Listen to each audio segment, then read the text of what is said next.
Call Deputy Dominic Hannigan. Thank you, Alaska Cairn for the opportunity to speak on this motion tonight. I think it's fair to say that the Government and the Minister in particular are very well aware of the concerns that people have when it comes to EirGrid and the Grid 25 plan. We know this because the Minister has agreed to extend the public consultation period to the 7th of January so that every group and individual has a chance to make their views known on this nationally important project. And I know from my own constituency of Meath East that there are many people and groups there that will want to make representations about the plans for the Meath to Tyrone pylon network. People know that we have to have a new interconnector, but they have got concerns about the impact of this.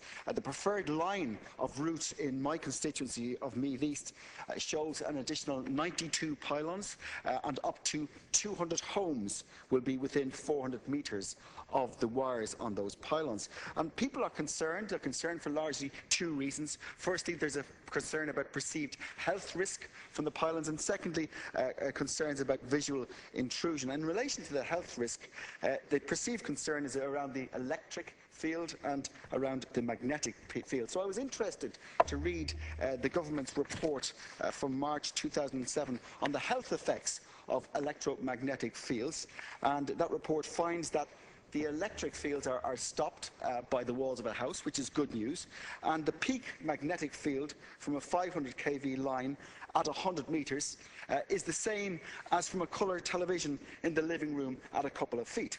So my hope is that what we can do is we can maximise the distance between people's homes and to the wires to 100 metres or more, and by doing so reduce and allay the health concerns that there are out there at the moment. Another concern is about the fact that the pylons, once there, will be there for generations after generations, and that they will represent a blight on future legacies. Well, I think that we have to be aware that technology does change, it evolves, and I would hope that within 20 or 30 years we'll have moved on and we won't actually need the pylons anymore. And if that's the case, I think we need to be absolutely sure that we have got the funding in place to remove those pylons, because we don't want them standing there after the need for them has disappeared. So I'm going to suggest to the Minister, and I've already spoken to his office about this, that a levy is put in place so that when the time comes that where these pylons are no longer needed,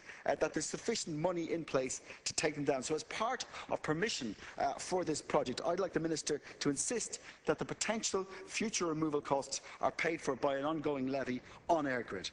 I think that this solution could help to allay people's worries that the legacy of these pylons will last for generations. People also feel, by the way, that their communities will not benefit from these proposals, that the benefit is felt nationwide, sure, but that there's little benefit to the local community. So I'm going to suggest, Minister, and I'm glad to hear that you mentioned this in your contribution, that a community fund is set up to help local community groups. We've got an example already in Meath where that works very well. The Carnstown Environmental Community Fund was set up as a result of the incinerator in the East Meath area. It's paid into by the operators of the incinerator, and funding is given to community groups such as for community walks, for walking areas, for community art projects, for playgrounds and the like. So I think a similar approach could be taken here, Minister, whereby a levy is put in place to help to fund community projects, and I think that such a levy would help to give